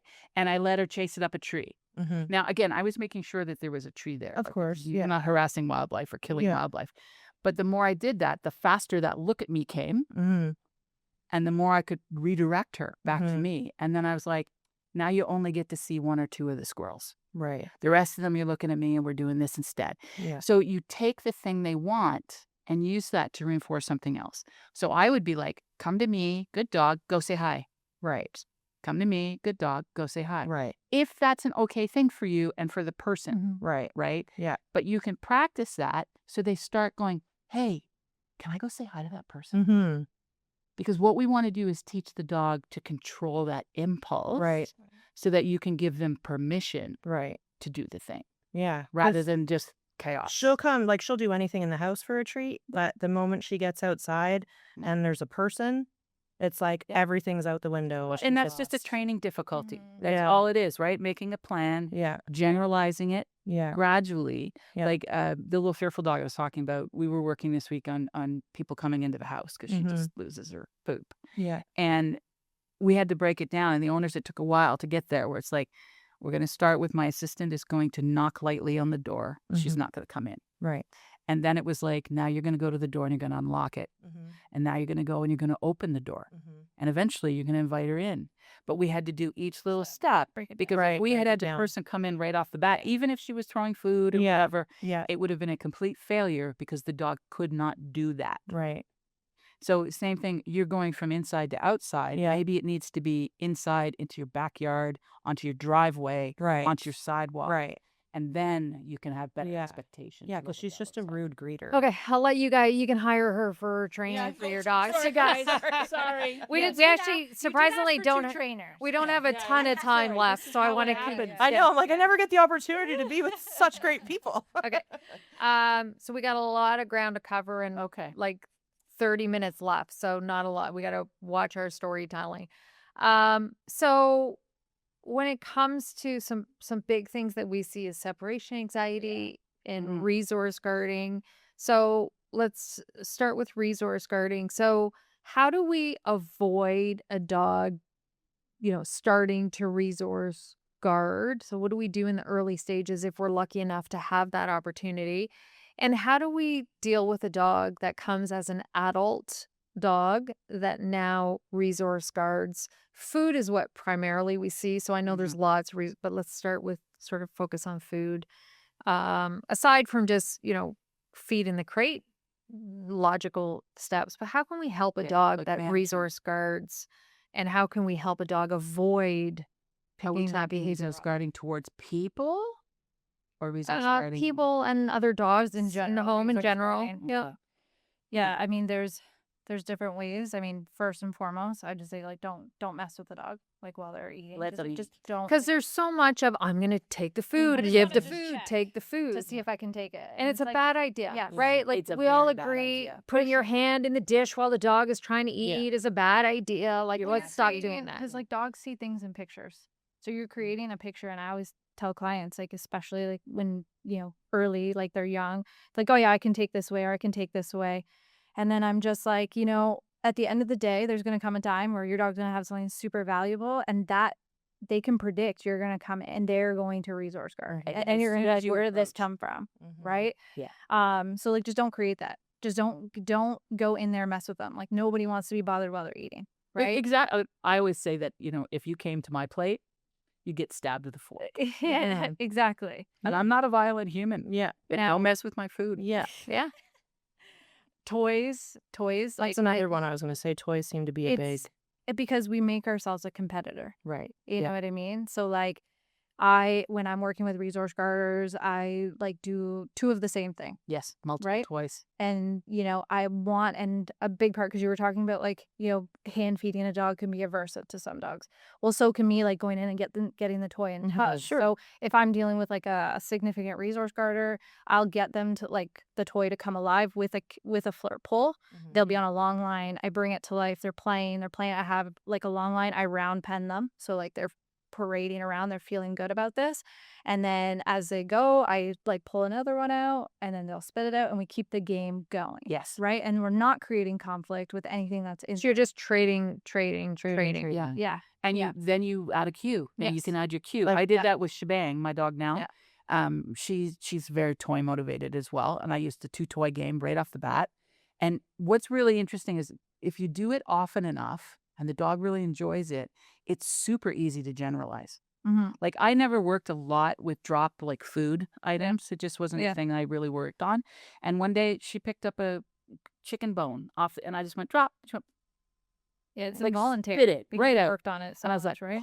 because Yeah. we had hundreds of reps Mhm. with toys. Right. And that 2-toy game, there's no conflict, right? Yeah. I think it's a great game. I think it's that's the end of the day. It's like we create a lot of conflict around a resource and we don't Yeah. need to. Right. Yep. And again, coming back to having a rescue dog in your home, have a leash on it. Yeah. And you walk by and that dog is resource guarding, I can pick up the leash and redirect it away from the item, right? Yeah. Whether it be like nagging on the leash, whatever it is, to spit it out and walk the dog away. A really cool one that I like to do is I use a pulley system. So like I'll start using a pulley system attached to the wall and I teach the dog to drop it and then move away from the item so that I can go in and safely pick it up. So like a back tie, but on Yeah, but on a pulley. Very cool. Okay. And so like my cue ends up becoming drop it, and my drop it is they spit the item out and then I say leave it, and then leave it means I move 5 feet away and I put I won't even ask, I'll just shape it down and then I can walk in, and if the dog goes to move, I have the line. If the dog goes to move, pressure turns on and I can pick up the item, right? So And it's just, you're again, safe. it's building pictures that are easy, like digestible for the dog, and really breaking it down. Some dogs can catch on to things really quickly, and then others you really got to break it down into pieces, especially when you have a very significant behavior that's been reinforced a lot, right? I have one right now, Ginger. She genetically, it's there. Like she glazes over, right? I call her Ginger Snaps. And it could be anything. It could just be a tissue. Her food, not a problem. A tissue, a bottle cap, anything. She's a little gremlin. So it's things that are like new or Well, then she just novel. deems it. So will she bite or she Yeah. just? She's sent a couple She is, people yeah. first, like with stitches. That's And again, to touch on like that's where like in with her life, it's management. So like don't leave things down, right? But again, you can't 100% do that all the time, right? Yeah. And if I've set her up enough and she's trained, I can use my leave it to predict an outcome is going to come if you don't leave it. Yeah. Right. Right. So yeah, I think that's So commands are super important. Teach them commands. markers. Those Yeah. are all predictors Yeah. of outcomes. And counter conditioning, and make sure that the dog is not anxiety increases resource guarding in a lot of dogs. There are dogs who resource guard because that's what they do. A lot of the shepherds are like, oh hell no, you cannot have that thing. But a lot of the ones that I see are dogs who are anxious. And then we contribute to that, and then it becomes worse and worse and worse. So there's kind of a moment where you get to where they are being reinforced operantly. Yeah. For like the dog growls at you, you back away. I tell people, I said, you should respect the growl. You should need to back away, but then you need to make a plan. Yeah. Right, so that you can train it away. Be Just- proactive. right? Exactly. So it's really important as well to look at, are there health issues affecting it? Again, back to the health issue things. Is anxiety an issue, and do you need to do something to change that somehow? Are there too many things of high value around? Are you letting the dog have the thing for too long when you're trying to do drops? Because I know if they have a chew and they're chewing for 30 seconds, it's easier to get the thing from them if you need to than it is if they've had it for 5 minutes because they had possession of the item for They're that so long. invested at that point. So it's not as simple as just saying, manage it or prevent it. It depends a lot on the individual dog and what the people can do. As their Now, when environment. you guys are working with dogs like this, is it daily? Is it all the time? Like how, like as, an owner or an adopter who might be dealing with it, how often should they be working? Because we do several hear times a about day. resource guarding a lot. Yeah, Like a lot. I think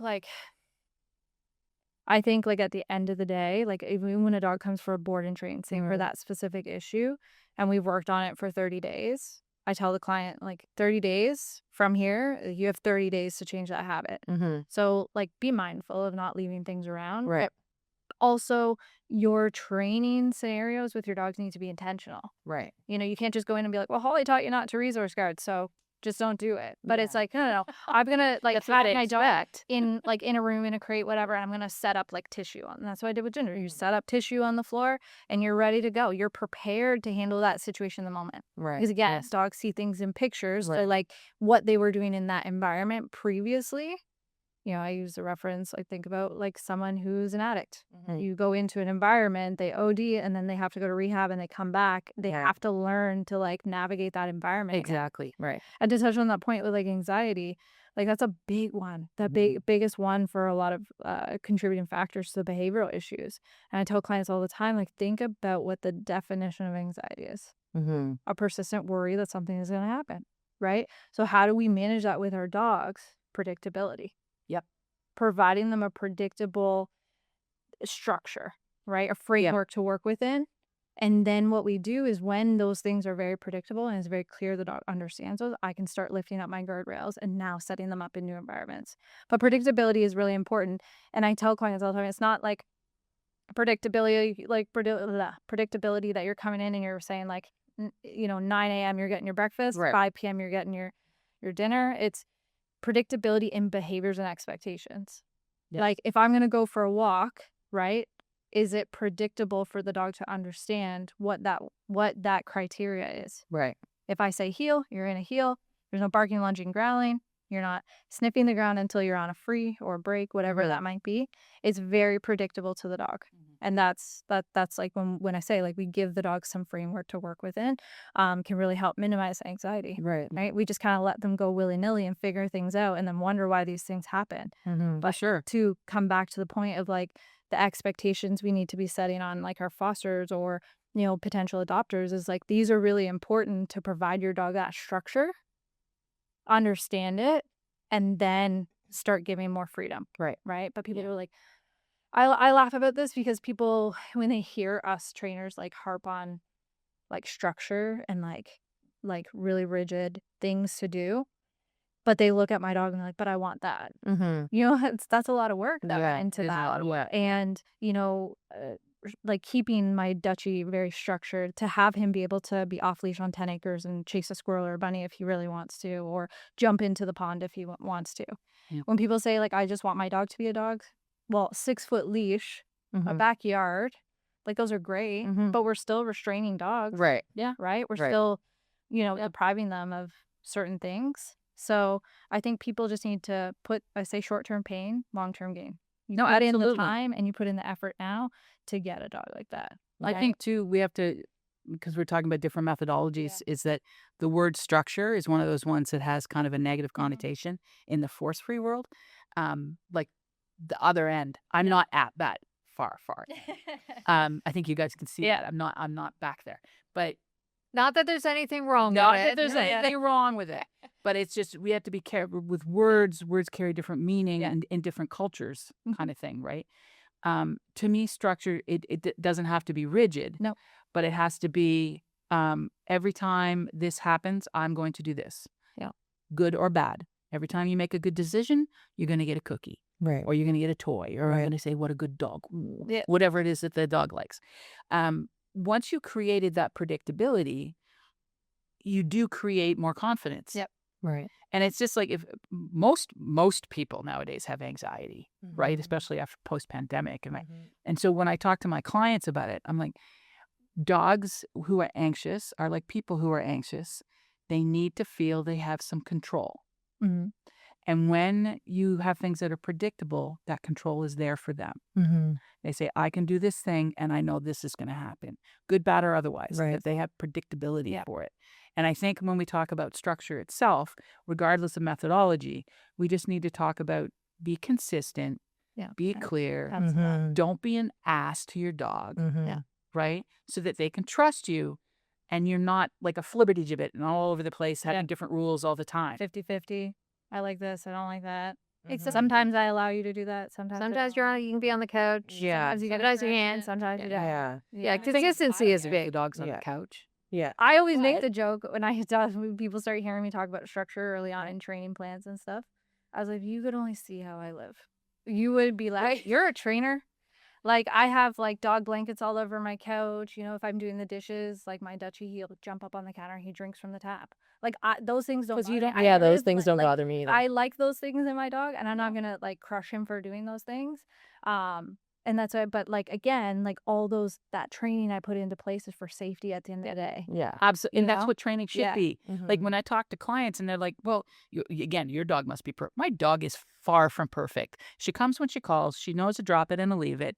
And honestly, that's good for me. Yeah. Like I don't need, she does other things, but it's not as, like she's not like healing all the, I don't care about that stuff. You don't need Not that important. from her. Not important to me, Right. right? And I don't care. So Yeah. therefore, but we have to look at when people have expectations, again, they're like, well, am I allowed to have the dog on the furniture?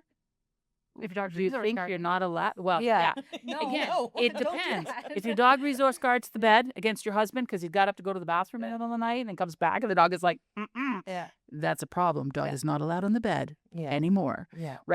But generally, it doesn't wreck your dog to let them on the couch. No. It doesn't wreck your dog to let them do, I don't know, chase the water out of the hose. Mhm. It doesn't. Yeah. None of those things are bad. Mhm. It's people this idea that they have to have the dog in heel all the time and it has to be looking up at them and I'm like, your dog needs to like live in the world. Yeah. man. It still needs to have Training its should life. be about Yeah. safety. Yeah, Leashes are for exactly. safety Mm-hmm. and training is for safety. Drop it, leave it, get it, Yeah. come back to me. That's it. I'm good with that. Yeah. Mm-hmm. And if people want more, there's options out there to do that. Yeah. Like you can do obedience training and you can do, but that's why I don't even call it obedience for me. It's just, these are the things you need to live in the world that keep you safe. Yeah. So a big thing is separation anxiety that people struggle with and tackle and surrender their dogs for and I- fosters say no to because the dog has separation anxiety. Yeah. So how do we avoid separation anxiety in a dog and how do we help a dog that has separation anxiety? Because everybody needs to leave their house Mhm. at some point. And let's also touch on impact crates because I see a lot lately about people saying, just get an impact crate. And an impact crate is a crate that a dog cannot get out of. It's especially in force made, 'Cause a that'll very fix expensive it. crate.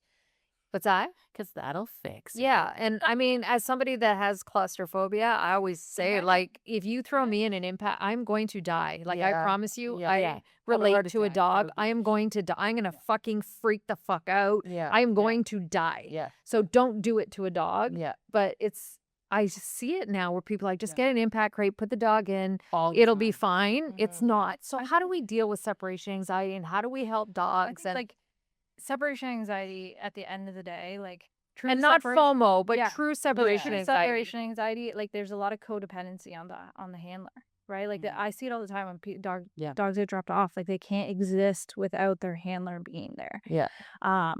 It's reteaching, like reteaching what life looks like without like, and again, because like a lot of the time I tell people the dog's so reliant all the time on like what you're doing, what you're saying.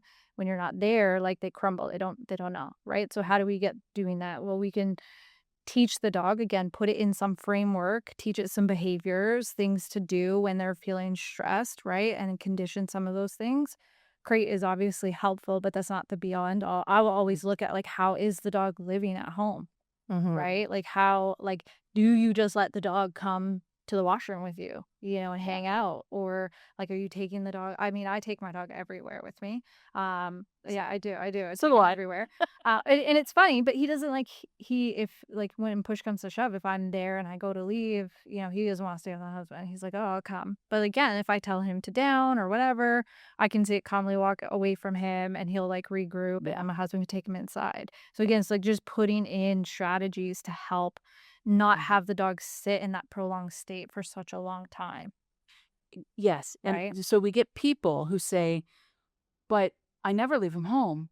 So why is he so stressed when I leave him home? I'm like, Because you never Because leave you them never home. leave because you never leave the dog. Mhm. That doesn't mean you go and you fuck off for 5 hours Yeah. when your dog can't deal. Yeah. But you have to start systematically working on Yeah. leaving your dog behind for short periods. Just even like in the house, Mhm. Exactly. giving your Put dog up like gates. somewhere to, yeah. When you go into the kitchen, he has to stay. He can stand there at the door. I don't really care. But Mhm. you need to create physical distance. Mhm.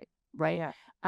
I hate working with separation anxiety. I do not. It's do it definitely that not much one of my anymore. favorites. I'll do it if it's in a conglomeration with other behaviors. Yeah. Because usually anxiety, generalized anxiety, I have no problem with that.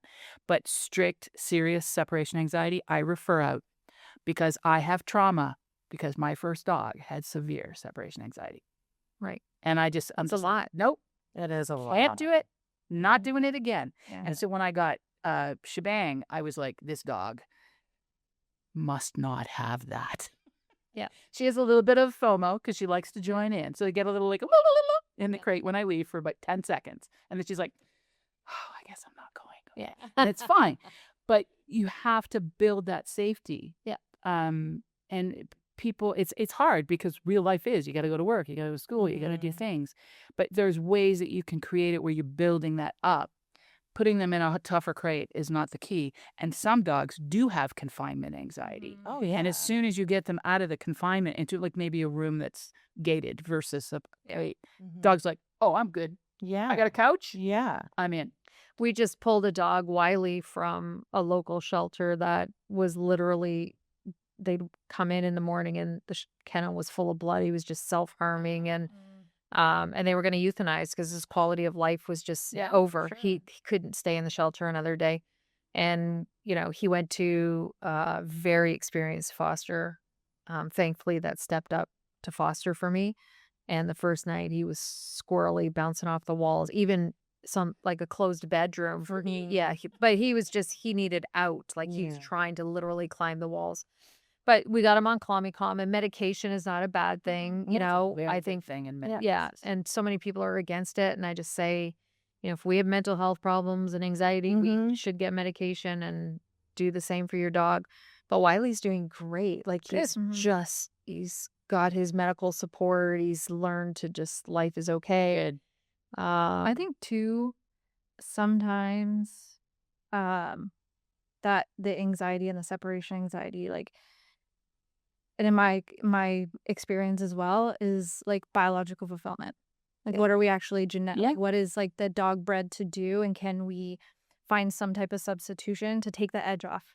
Because when dogs come into our program, like the first week is decompression with me, like tether decompressions, treadmill, just to build confidence, not so much for exercise, but more confidence building. Engagement building. But then we, like, my trainers and I will look at, okay, like it's an LGD or it's a Belgian Malinois, and we put something together that gives the dog an outlet to take that edge off, which then kind of dissipates some of that anxiety, and they're more willing to, like, they're more locked in for training in that. So I think sometimes too we have to look at, like, what is the dog bred to do, and can we realistically provide that to the dog, right? Yeah, for sure. And you have your herding breeds, a herding ball. You have your working breeds. Like my guys, if I didn't do bite work with them, they'd probably want him to bite people's clothes, or what I mean, like giving them some type of outlet. I think can also help with a lot of the, like, generalized anxiety anyways. No, I agree. I think that a lot of dogs don't get what they need for their particular biology. And in the city especially, people, especially with purebreds, they go and they get, I don't know, a pointer, and the dog gets out of the backyard for a half-hour walk a day. And I'm like, your dog is going to lose its shit. repeatedly. It's like putting a border collie in an apartment and It's it a- having nowhere to it go. can be Even done. It can be done, But but you you have have to to put do exactly. You got to know what things you're need to get your happen. your hands So the on. dog can do stuff. Yeah. And they need to do what they've been bred to do. And even with mixed breeds, you can get, you look at them and think, terrier mix. Let's go play some barn hunt, or let's play with a flirt pole, because that dog needs to chase things. And maybe create a spot in your backyard where your dog can dig, that it's allowed to dig, because terriers, They have comes to. from the earth. Mhm. They need to dig holes. Mhm. It's a thing. So, but I come across a lot of clients who are like, well, but won't that encourage the bad behavior? I'm like, you got a terrier. That ain't bad behavior. Yeah. That's terrier behavior. Yeah. Shepherds want to use their teeth and they want to yell. They like to yell a lot. Yeah. So we have to understand that those are part of the thing, and that is a very basic part of any behavior modification with dogs. Mhm. They must And I get feel like what it's they something need. we scream to people when they want to adopt is like, know what you're adopting, know what breed you're getting, whether it's mixed or not, know what this dog needs long term. Yeah. Even though it's 8 weeks old right now, it's going to be 150 pound, guardian breed. Like, you need to know what that dog needs when it's Socialize the 10, heck at out of 5, 6, people. 7, 8, 9, 10, not just, Yeah. And unfortunately, we do see a lot of that. Like, oh, I have to surrender this dog because I live in an apartment and he's not getting what he needs. And, Yeah. And then there's Yeah. the teenage dog issue, right? The puppies are great until they're 6 months old. I always tell people 2 to 3 is like a toddler. Their brains are, you got to work with them. You got to work with them. But it's, again, like you guys said, it goes back to effort. So separation anxiety. So our takeaways are create separation for your young dog. So we don't start the behavior and Small have bits. them. Don't let them follow you to the bathroom, and don't let them trail behind you all over the house. Yeah. And then make sure you understand that the breed is getting what it needs, because every dog is different, and make sure that happens before you're leaving. You're giving that dog the fulfillment. Go ahead. Okay, one quick addition to the whole thing for Yeah. separation anxiety with puppies. Don't believe the whole just leave them a stuffed Kong when you leave thing. Because again, it's a picture, right? Yeah. If you're only leaving a stuffed Kong with the dog when you leave, then that stuffed Kong becomes you're leaving. Mm-hmm. Yeah. Or if you only put your dog in the crate when you leave, going in the crate means you're leaving. Mhm. So we have to be really, really careful about associations. Mhm. It's not bad advice to give them something to work on, but it's bad advice to only do Make it when the you're same leaving thing it, all the time. because when they're I'm making yeah. associations. Yeah. Sorry, I just wanted to add No, that that's before good. I used to do that with liver treats with my dogs. As soon as I put my shoes on and grabbed that bag, the only time they got liver treats is when I was leaving. So I would put my shoes on, they would beeline to that crate because they knew they were getting a liver treat. And that was the only time they got a liver treat. But they didn't have separation anxiety. No, they did not have separation. So a dog with separation anxiety is going to make that is going to get association. anxious because the signs are there that you're leaving. Yeah. Fair. And it's only a lot of the time too. It's generally when you're leaving, because Yeah, they're so I so tell glued to you all I the tell time, people, I don't know if right? this is something you guys do, but I tell people, like, don't make it a big deal when you leave. Don't make it a big deal when you come home. No. Like, just walk But I in. also think too, if you're leaving and the dog's not ready to manage the environment on their own, you're gonna put them in a room, you're gonna put them in a crate, you're gonna do that. Do that when you're home too. Yeah, of course. Absolutely. So the Yeah. picture isn't just I go in my crate and then my person takes off. Yeah. Also too, to the Kong and I try to encourage clients too, it's okay for your dog to not do anything. Yeah. Because dogs are we get this idea in our head that we got to keep them busy. They got snuffle mats, Yeah. they got Kongs, they got to be in obedience. They got okay, but does your dog know how to just Turn off. exist? Yeah. You know what I mean? Yeah. And I think too, that's where you'll see a lot of anxiety happen, because today's the day you forgot to put the Kong in the freezer. Yeah. Sit now on. Yeah. And now they can't cook. Now they're bored and Yeah. they're like, okay, I'm gonna rip Exactly. this up. I'm gonna try and Yeah. break out of this crate. You have to be very strategic. And sometimes you get a Kong, sometimes you don't get a Kong. Yeah. Sometimes you're in the room over here while I'm doing the dishes. You have to predictable, but Yeah. unpredictable. Yeah. You know what I mean? It's Yeah. kind of like Dip leaving but them not gross. thinking, but not for Yeah. but in the best way possible. Yeah. Well, it's also like when we were talking earlier about puppies, when we're training stuff, I train the mat behavior, Yeah. which is place. Yep. You know what you Yeah. guys would call place. Because I don't teach it as a stay per se, but it's like I tell my people, when you're sitting, you're watching TV, you're on the computer, whatever, you got the mat, the dog's there, you start off with a little bit of food, and then it's just leave them. Yeah. Let them be. Mhm. And then eventually they learn to kind of just go, oh, there's nothing happening. Okay, I'll just, That's really important. Yeah. That's really important. and for people, dogs. I mean, in your world as well, like Yeah. with the performance dogs and the working dogs, people often don't teach their dog an off switch.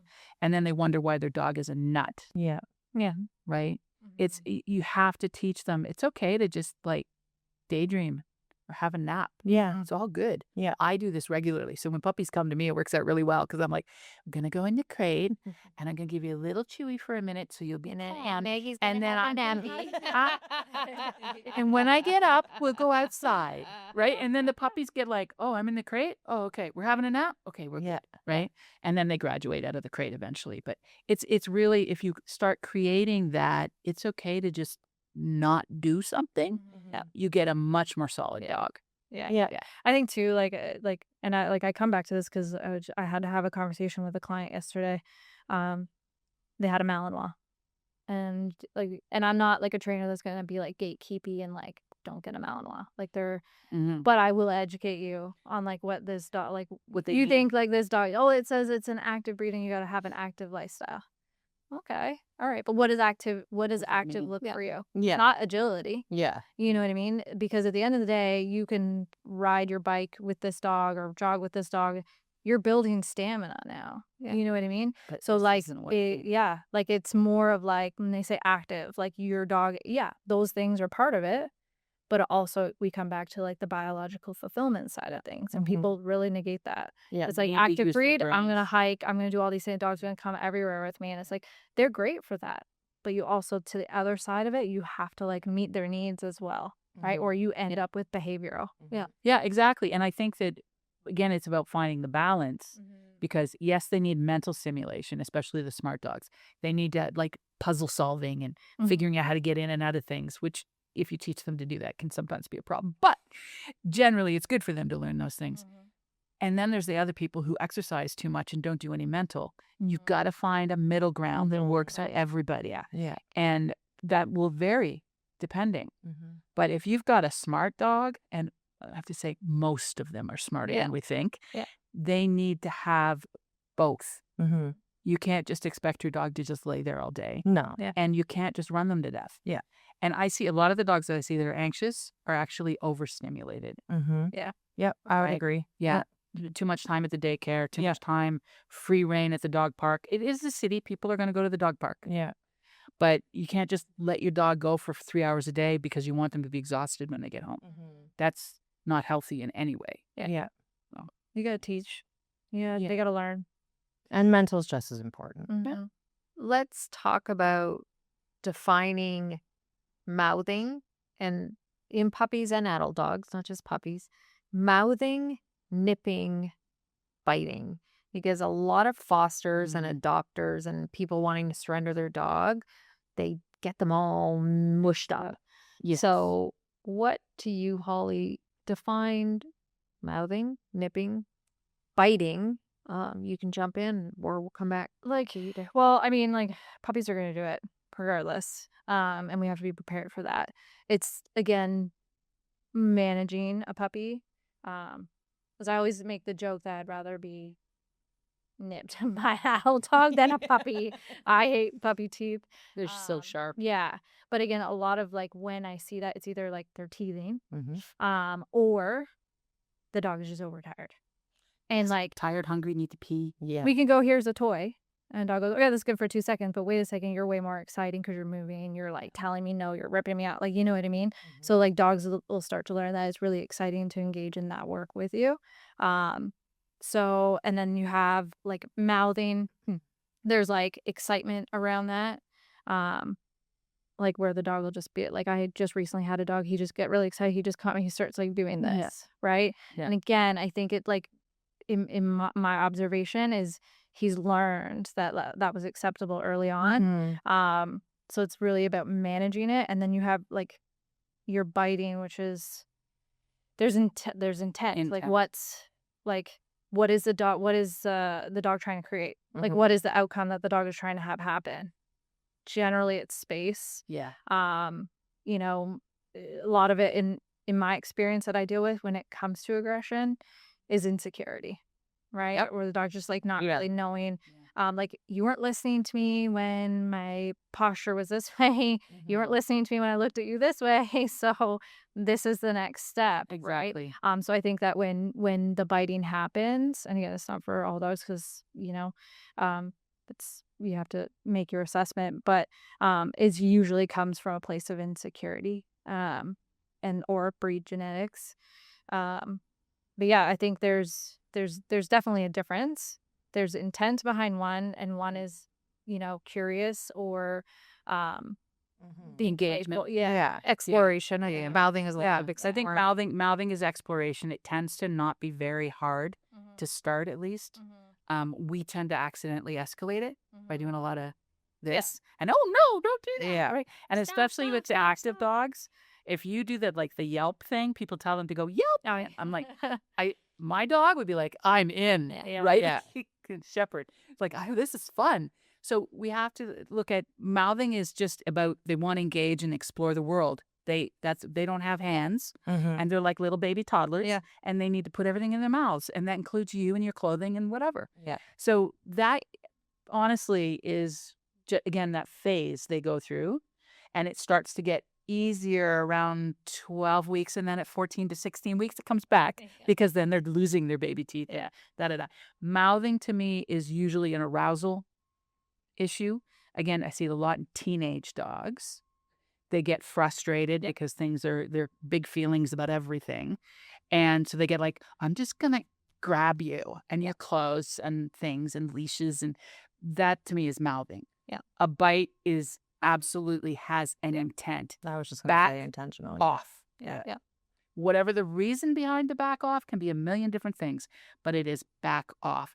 And honestly, bites, they should not happen as often as they frequently do, because exactly what you said, people do not see the early signs. Mm-hmm. Like I can see, like now, if a dog just kind of goes, yeah, I'm like, okay, Yeah. backing off. We're going to figure out what that is about, Mm-hmm. and we're going to work on that. And the owners are like, what just happened? And I'm like, oh, he gave me a little bit of stink eye, and he froze briefly. That is enough for me to say he does not want me to continue. Every dog owner or handler needs to understand body language. Absolutely. And there should be a whole course just on a day of understanding the slightest body Well, language. and being able to differentiate between excitement and arousal. Yeah. It's like insecurity. but look at his tail's going. Yeah. That's like my least favorite thing to hear in the whole time. Yeah, wagging tail does not mean a happy dog. Yeah. Or the nice, the grimaces when you get they're it. smiling. Oh. And I'm like, that is not a smile, my friend. It's hard because people, again, they have this very basic picture of like cartoon dogs. Absolutely. And dogs have a lot more signals than people realize, but they're still limited. They don't have words. Yeah. So we have to start putting together this and this and this mean that. It's not just this means that. Right. Right? What is his eyes doing? What are the ears doing? What is the body forward? Is the body back? What's happening? Shaking it off. All sorts of things go into it. Yeah. And that's one of the things we were talking earlier. I have a fearful dog class of dogs that are afraid of people. And I spend almost the entire class narrating Body language. what the dogs are doing. Right. Right? Okay, can you see what your dog is doing right now? I want you to move back. He's getting a little uncomfortable, or he's going to start pulling towards, because sometimes they get magnetized. Right. Because they want to come in and go, Yeah. Yeah. So we teach that, but it's hard because the people have to learn to see. Yeah. And getting people to see is a challenge. Yeah. I think if you're a really good trainer, you can break it down for clients a lot of the time, or like people, like you need to be able to tell them like why, what, and what's the outcome and what's the purpose of it.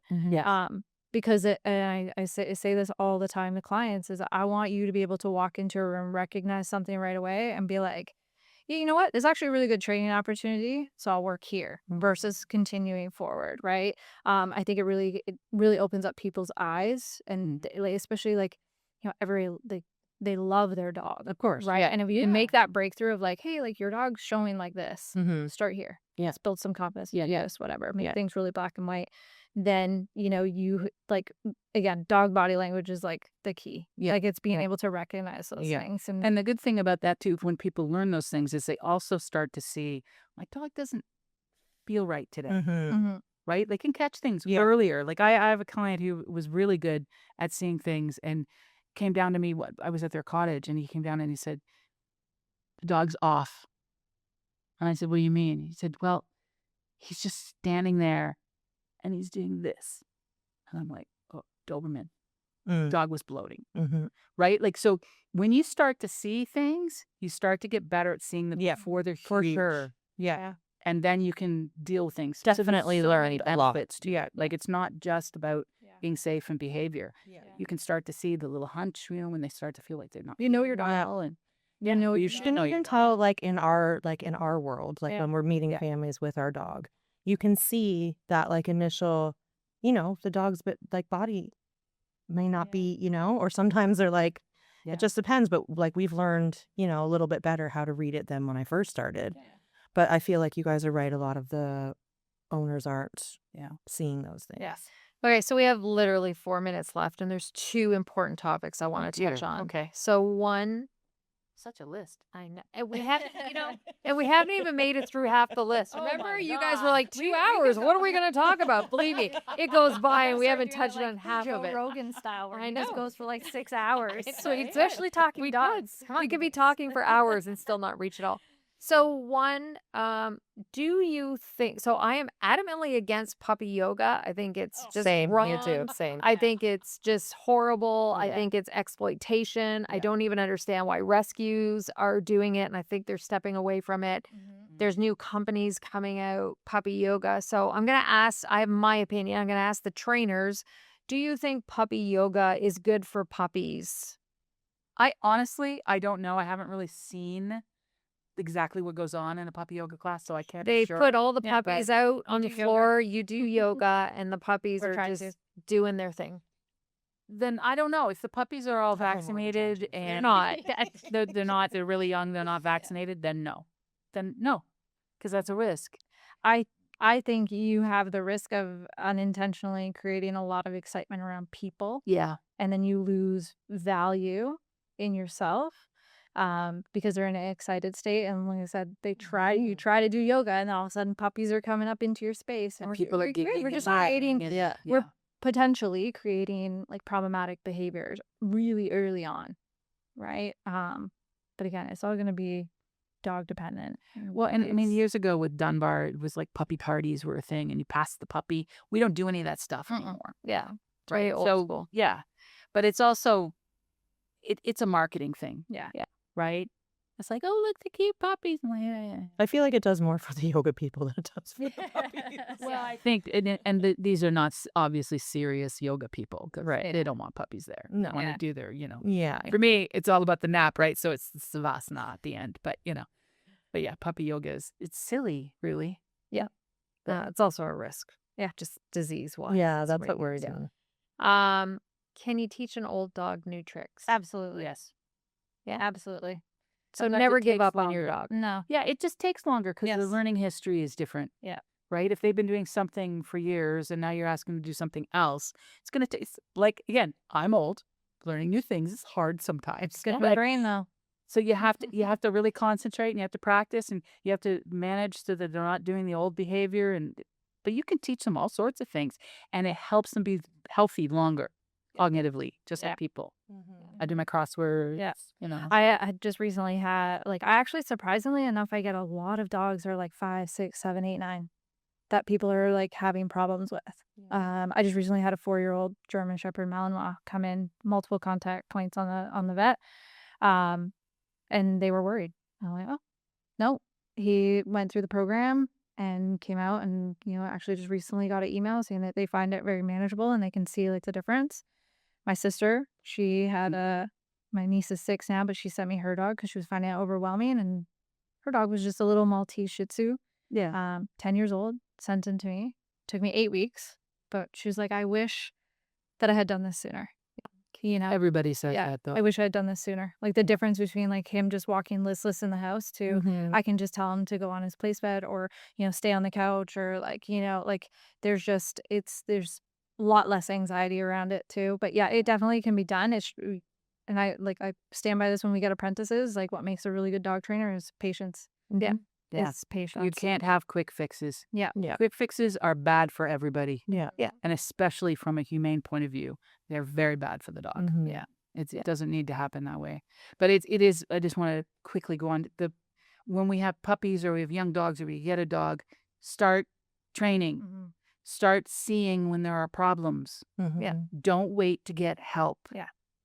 Because the longer you let the dog practice the behavior, harder it is to Well, change. and start training before there is a problem, and then It's you will cheaper to typically prevent. yeah Exactly. Fix. try to turn it And around. invest in a good Yes. class Yeah. and a good trainer. Yeah. Yeah. Don't be like, oh, I got somebody for, $25 an Yeah. hour. And Yeah. Yeah, that's a big one. good luck with that. And when it comes to tools, and I wish we could have spoken more about it, but when it comes to any tools, prongs, e-collars, electric fences, whatever it is, please ensure that you are working with a professional. Don't just go on Amazon and buy a prong and put it on your dog and Yeah.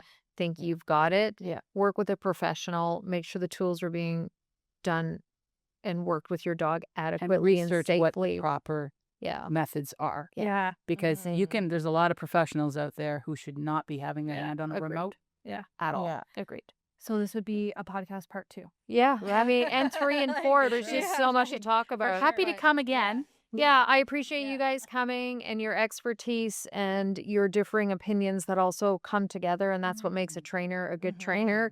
Your websites and everything, I will link all of that for people that may have resonated with you and are looking for a little more. You're both still you're training with the public. You're training with the public. I do privates and classes. Yeah, great. So, yeah, I'll make sure everyone knows where to find you guys. Thanks for being here, Sarah. Yeah, Thank thanks you. for If having you're me. looking to adopt Traveling Tales K9. I'm Sammy. And thanks again for watching. And please don't forget to subscribe because we have to grow the channel so we can pay producer Dean because he's expensive. I hope that means you're worth it. He's worth it. Awesome. Thanks, guys.